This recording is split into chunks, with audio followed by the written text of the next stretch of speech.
If I failed, di talaga siya para sa akin. Move on, tapos laban ulit.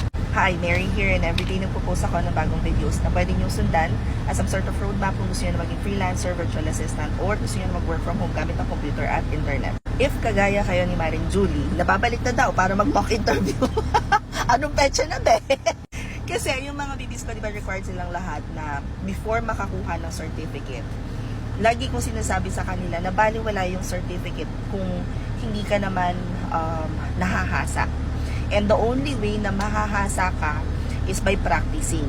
And sino pang better na pwede mong makatulong sa pagpapractice kung hindi yung nag-mentor sa inyo dun sa particular program na yon or dun sa nagturo sa inyo during training. Now, a lot of times, this is being disregarded by our mentees. As a matter of fact, I would say siguro mga 25% lang yung talagang sunod-sunod, talagang sinusunod nila yung buong program. Yung iba, the rest, what they do is, magsasubmit silang final activity pero hindi sila mag-schedule ng mock interview.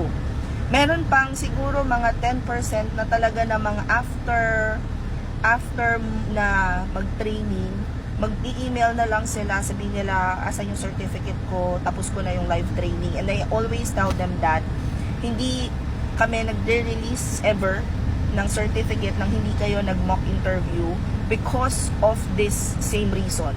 Baka kasi yung iba kulang sa confidence, yung iba naman overconfidence na hindi na sila nagiging open sa idea that maybe meron pang matututunan after ng training, post-training coaching, one-on-one session, and part nun yung mock interview.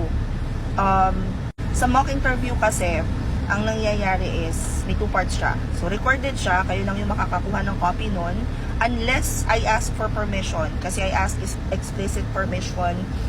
If I see na, uy, ang ganda ng pagkakasagot mo na itong question na to, pwede ko ba itong i-share sa social media? Nagpapaalam ako bago ko i-share yung mock interview. Now, ang parts ng mock interview, first part is yung practice interview. Meron tayong guide kung saan before pa yung mock interview or kahit hindi kayo mag-join sa training, automatic pwede kayong mag-practice, pwede kayong maghanda ng tinatawag namin na kodigo. I-click nyo lang guys itong link na to sa bio ko. Makikita nyo na dito interview tips. Andun yung top 27 interview questions na na-collecta ko, na pinapapractice ko sa mga babies ko. And kapag may nakita akong bago, inilalagay ko din doon. And nilagyan ko rin siya ng mga sample answers. Yung sagot ko kasi may not be applicable to everyone, but for sure, nakakalug-kalug na naman, magagalit na naman. Nagdadrive talaga dahil. So, may mga sagot ako doon na pwede nyo rin namang himay-himayin. Ayan. Nung minsan sabi ko kasi gutay-gutayin, ano daw yung gutay-gutayin? Himay-himayin. Para makita kung applicable pa sa inyo. Now, for those who are asking, yes, part 2 po yung mock interview ng program namin. So, kahit sa free or sa paid training kayo dumaan, as long as matapos nyo yung live session, application book, kasunod na nun is yung final activity, which includes yung mock interview.